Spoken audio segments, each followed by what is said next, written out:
James. Mary! Oh. Maria, I thought... Sorry. Anyway, I'm glad you're alive. Anyway? What do you mean, anyway? I was almost killed back there. I have never been so scared in my whole life. All you care about is that dead wife of yours. You couldn't care less about me, could you? No, I just... Then stay with me. Don't leave me alone again. You're supposed to take care of me.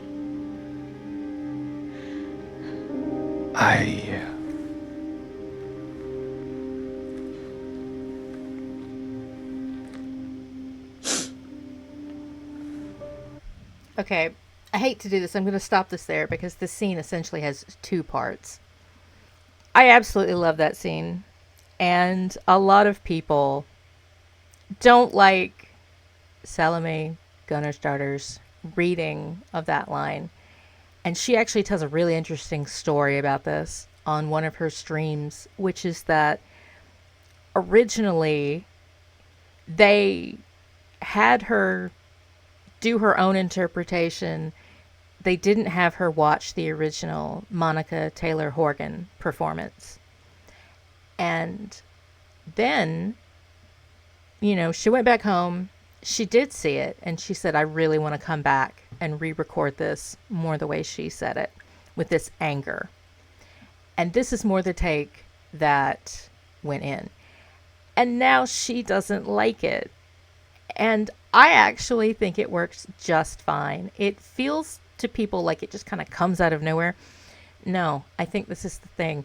If you watch the Born From a Wish DLC, it's only half an hour. And it's from 2001 when the original game came out. Maria, who is, again, this is Monica Taylor Horgan. At the very beginning, she informs us that she is afraid of death. She's afraid of pain. She's afraid of being alone.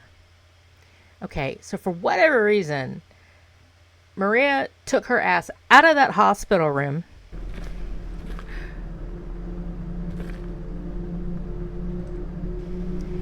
Went off, I guess, looking for James. Couldn't stand being alone anymore. Apparently couldn't hear him fighting nurses up and down the hall, I guess. So she's been wandering around alone through this hospital. And in the DLC, she has a cleaver and a handgun and fights her way through Blue Creek apartments, which, okay, is fine, whatever, in that version. But can you imagine her in this version of Blue Creek Apartments? Oh my God. Okay, so for her to show up now and say, I have never been so scared in my whole life. Can you imagine how bad this hospital must have been for her if she made it through Blue Creek? And we do kind of get evidence that she did go through these events, whether we ever get a DLC or not for the remake, because we saw Baldwin Mansion. And we saw her get to the gate at Jack's Inn and say, curious, or like, oh, that's weird, it's locked. With this kind of implication that she thinks that's weird because she's already been through that gate during the events of Born From a Wish. It shouldn't be locked. Okay. She has been through so much today already. And she's like, what I just went through trying to find you. I've never been that scared in my whole life. She is traumatized. She is triggered. She is, and I mean that in a genuine sense. I don't say that flippantly. I understand why she would just burst out and just be like, anyway, I get it now. Having seen that. Go back and watch what we just saw.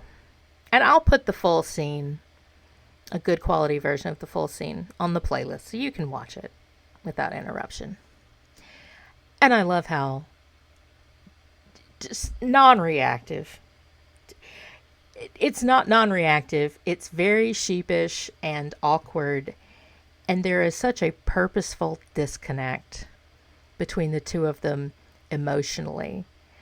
And remember, she was born from her wish, created for him, like this morning, a few hours ago. She wants to live.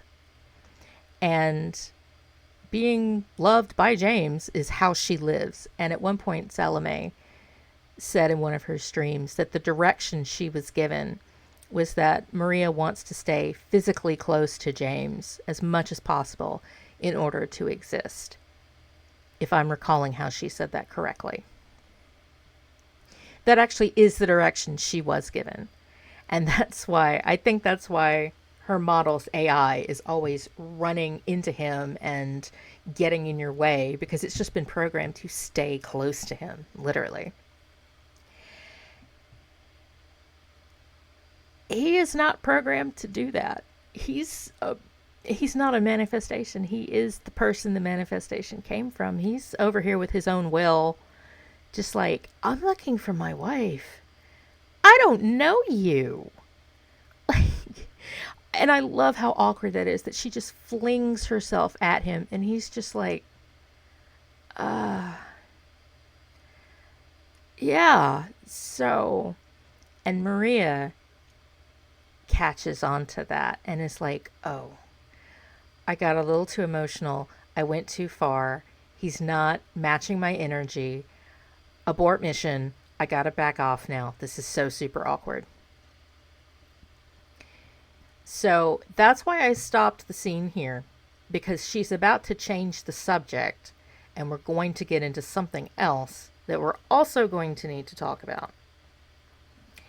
But just anyway, that is a classic, just Silent Hill 2 fandom moment.